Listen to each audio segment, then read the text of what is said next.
It's images like these that put a chill down the spine of non-Russians and Russian ethnic minorities alike.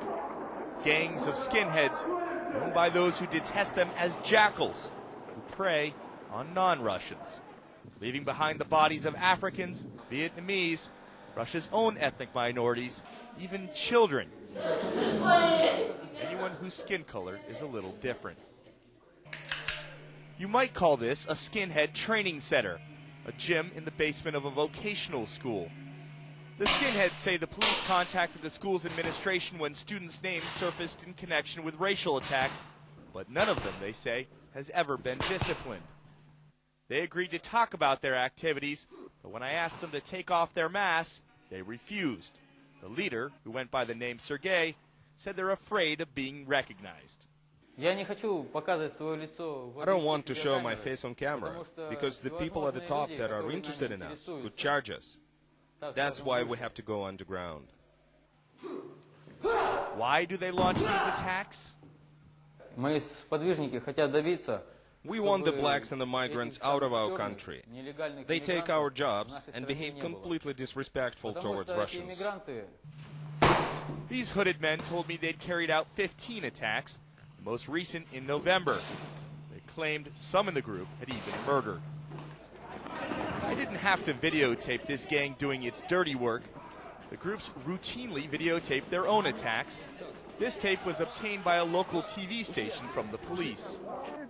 As you watch the attacks on videotapes, it becomes clear the training skinheads exhibited for CNN has little in common with the attacks on the streets. In reality, their victims are never armed or given a chance at a fair fight. Usually, the strongest one of us will take the guy's legs out, and the rest is a matter of technique. The attacks happen extremely fast, and we disappear just as quickly. Balaji Priori knows that firsthand. From Mali, he's lived more than half of his 41 years in Russia. He was attacked last year in the subway, and he's got the neurological damage to prove it, and he's not afraid to go on camera to show it. They had beer and vodka with them. Some of them had knives. Then out of the blue they attacked. Hey, blackface, chocolate man, bastard, you idiot. I didn't say a word. I didn't hit anyone. There were 7 of them against me. How many non-Russians have been attacked? These African students, recent arrivals, don't know anyone who hasn't been targeted. Me, I was attacked 3 times. That's a strong one. I've been attacked several times, but the most dangerous ones, I think 2 times. Several, but 3 times I can count the most dangerous one. This December, after a student from Cameroon was murdered, the regional governor herself sized up the scale of the skinhead threat. Xenophobia and racism are no lesser threats to society than terrorism.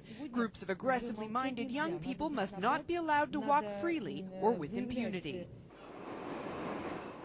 But the police, the African students say, have never helped. The only means of self-defense is to walk in groups. We wanted to ask the police about the skinheads and the allegations from those who have been beaten. But the police said they would not comment. An officer said they were embarrassed. Immigrants and ethnic groups have begun demonstrating to protest the danger on St. Petersburg streets. And many Russians, including this punk band, joined the protest.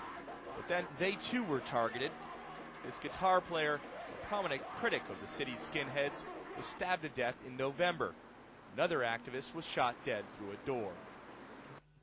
I asked the skinhead leader how they can attack innocent, defenseless people with a clear conscience. He compared himself to an animal. A street fight can't be fair. These are animal fights. And he promised the attacks would continue.